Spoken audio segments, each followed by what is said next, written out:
आपका स्वागत है। मेरे साथ हमारे दूसरे स्पोक्स पर्सन डॉक्टर अभिजीत जी और बलवीर राम रतन जी हमारे साथ हैं। आज एक बहुत ही इम्पोर्टेंट विषय पर आपके साथ चर्चा करते हुए लोगों के ध्यान में कुछ बातें लानी है। हमने बड़ी बार सुना है कि नेशनल कॉन्फ्रेंस के लोग खासकर श्रीनगर में एक बात बोलते हैं, जम्मू आते ही दूसरा ट्यून चला जाता है और दिल्ली पहुंचकर वो और कुछ बोलते हैं। ऐसा ही अभी हमने देखा कि इस यूनियन टेरिटरी के चीफ मिनिस्टर उमर अब्दुल्ला साहब के, जो नेशनल कॉन्फ्रेंस के भी एक नेता है, महाराजा हरी सिंह जी को याद किया। बड़ी हंसी आती है कि उनको लगता है कि वो महाराजा हरी सिंह जी के नाम पर जम्मू के लोगों को या जम्मू कश्मीर के लोगों को इमोशनली ब्लैकमेल करने की कोशिश करेंगे। उनको ध्यान में नहीं है शायद कि लोग जानते हैं और लोगों को पता है कि नेशनल कॉन्फ्रेंस ने महाराजा हरी सिंह जी के साथ क्या किया। सिर्फ इतना ही नहीं कि उनको यहाँ से देश निकाला कर दिया, और वो भी बड़ी चालबाजी के साथ। जब महाराजा हरी सिंह जी ने 1947 में जुलाई मास में एक्सेशन के लिए सरकार को, दिल्ली सरकार को, भारत सरकार को अप्रोच किया था, तो नेशनल कॉन्फ्रेंस के नेता और कांग्रेस के जवाहरलाल नेहरू जी ने मिलकर उनके उस सुझाव को नकार दिया। ये first prime minister Jawaharlal Nehru ji ने खुद पार्लियामेंट में कहा कि हाँ, हमारे को अप्रोच किया गया था लेकिन हमने उनको मना कर दिया।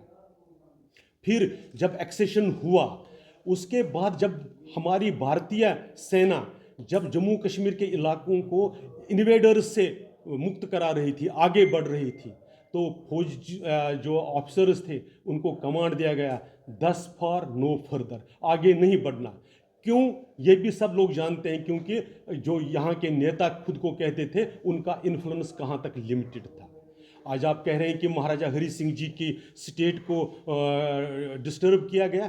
किसने किया, हम यही पूछना चाहते हैं। महाराजा हरी सिंह जी ने जिस स्टेट का एक्सेशन भारत के साथ किया, शेष भारत के साथ किया, उस स्टेट को किसने बिगाड़ा, किसने ऐसी हालत खड़ी कर दी कि यहाँ पर इसको यूनियन टेरिटरी बनानी पड़ी।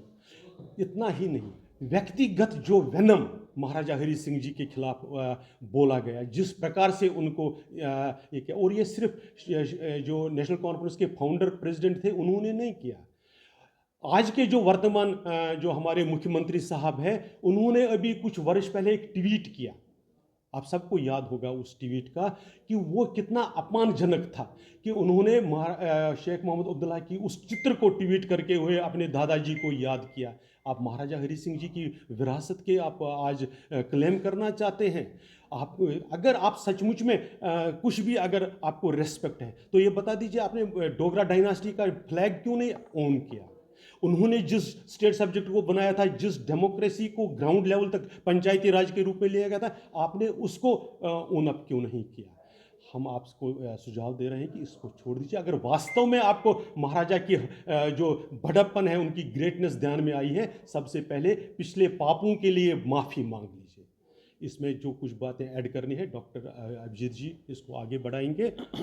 देखिए, महाराजा साहब के बारे में हम सब जानते हैं कि महाराजा साहब एक ऐसी शख्सियत थे जिनके अंदर सेकुलरिज्म सबसे बड़ी चीज़ थी। और 1932 की पहली गोल मेज कॉन्फ्रेंस में अगर भारत को आज़ाद करने की किसी ने बात की तो महाराजा हरी सिंह जी ने बात की थी। महाराजा हरी सिंह हमेशा हिंदू मुसलमान को अपनी दो आंखों की तरह देखते थे। और यहाँ में ये भी कहने में कोई संकोच नहीं है कि जो स्वर्गीय शेख मोहम्मद अब्दुल्ला साहब थे, वो जिस वजीफे पर पढ़कर आए वो वजीफा महाराजा साहब का ही दिया हुआ था उनको। अगर वो वजीफे पे वो पढ़ाई ना करते तो आज शेख अब्दुल्ला साहब के नाम से ना जाने जाते, ना आगे फारूक साहब को कोई जानता, ना उमर साहब को कोई जानता। तो ये एक सेकुलरिज्म की जो सही माने में कोई एग्जाम्पल थी तो महाराजा हरी सिंह थे। उस समय अगर आपको याद होगा, 2 अगर कॉलेज जम्मू में बनाए तो 2 ही कश्मीर में बनाए, 7-8 अगर स्कूल जम्मू में बने तो 7-8 ही कश्मीर में बनाए। कम से कम नेशनल कॉन्फ्रेंस की तरह एक आंख से नहीं देखा उन्होंने। आपको याद होगा, नेशनल कॉन्फ्रेंस ने एक इंस्टीट्यूट बनाया सोरा, वो कश्मीर के अंदर, जम्मू वालों को तो पता भी नहीं था कि इंस्टीट्यूट क्या होता है। और कहीं ना कहीं अगर आप देखिए, अगर महाराजा साहब के पास होता तो पूरन विले होता, POJK, गिलगित बल्तिस्तान, सबका सब हिंदुस्तान का हिस्सा बनते उस समय। लेकिन शेख साहब ने जो नॉन कश्मीरी स्पीकिंग एरियाज थे उनको डेलिबरेटली हिंदुस्तान के साथ नहीं जुड़ने दिया। अगर महाराजा साहब के पास होता तो इतना बड़ा लंबा चौड़ा चक्कर ही ना पड़ता इन सब चीज़ों के अंदर।